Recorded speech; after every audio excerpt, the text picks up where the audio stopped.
Espagne 5, France 4.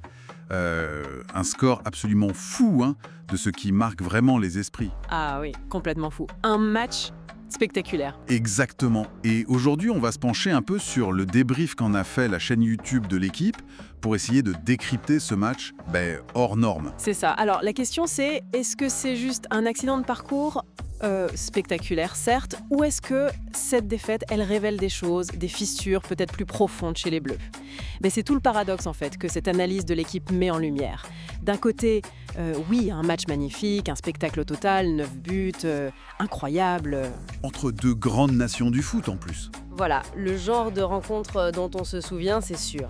Difficile de ne pas être pris par le spectacle, c'est vrai. Mais de l'autre côté, il y a quand même le score final et surtout les 5 buts encaissés. Le débrief le rappelle bien. C'est du jamais vu pour l'équipe de France depuis 1969. Oui, 1969. Ça pèse lourd, non? Ah oui, extrêmement lourd. Surtout quand on regarde le scénario que décrit la source. L'Espagne qui mène 4-0, puis 5-1. Oui, on a frôlé la correction historique, vraiment. Avant cette fameuse réaction française, bien sûr. Cette domination espagnole pendant une grosse partie du match, c'est un point central de l'analyse, j'imagine. Tout à fait. Mais, et c'est là que ça devient intéressant, le débrief met aussi une lumière incroyable sur cette fin de match. Cette capacité de réaction, comme ils disent. Alors, est-ce que c'est présenté comme juste une consolation, un peu pour sauver les meubles, ou c'est plus que ça? Ah non, ça semble être bien plus qu'une simple consolation. La source parle même d'une merveilleuse nouvelle en la personne de Ryan Cherki. Ah oui, Cherki. Son entrée est décrite comme le catalyseur de cette remontée un peu folle. Buteur, passeur décisif, il a électrisé la fin de rencontre. Il a vraiment changé la dynamique du match. Au point de faire douter les Espagnols, c'est ça, avec Kolo Muani qui rate de peu l'égalisation, avant de marquer quand même le 4e but. Exactement. On sentait que quelque chose pouvait basculer à ce moment-là. L'élan était clairement français. Mais bon, cette remontée, aussi impressionnante soit-elle, elle contraste quand même violemment avec ce que le débrief appelle un naufrage défensif pendant les 75 premières minutes, quoi. C'est ça. C'est ce contraste qui est assez fascinant dans ce match et dans l'analyse qui en est faite. Et ce naufrage, alors, la source l'explique comment?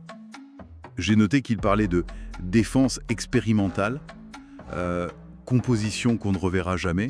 Oui, le débrief contextualise beaucoup. Il y avait des absences importantes, notamment celle de Tchouaméni au milieu, ce qui a pu déséquilibrer un peu tout l'édifice défensif, et puis une charnière centrale inédite. D'accord. Et la source évoque aussi, sans forcément accabler un joueur en particulier, mais des erreurs individuelles ou collectives sur les buts encaissés. Une sorte de faillite générale à ce moment précis du match.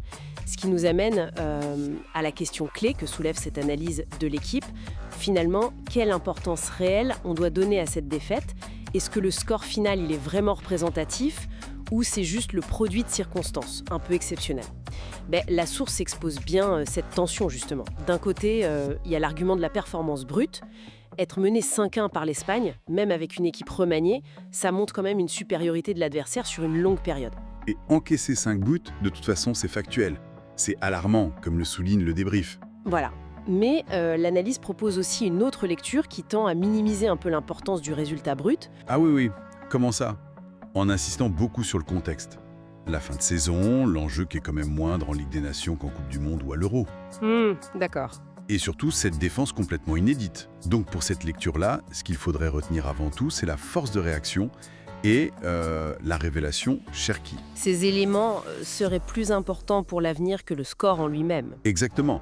Le débrief suggère aussi que ce genre de match de poule un peu ouvert peut parfois générer des scénarios un peu fous comme celui-là. D'accord. Donc si on essaye de résumer un peu les leçons tirées de cette source, on a eu un match mémorable pour le spectacle, oui, mais qui expose des failles défensives assez béantes. C'est ça. Et en même temps, une fin de match hyper exaltante, portée par l'éclosion d'un jeune talent qui montre une certaine force de caractère malgré tout. C'est tout à fait ça, oui. L'analyse de l'équipe nous laisse avec ce sentiment très ambivalent En fait, la frustration d'une défaite lourde, d'une défense qui a pris l'eau et en même temps l'excitation de cette révolte finale et de l'impact de Cherki.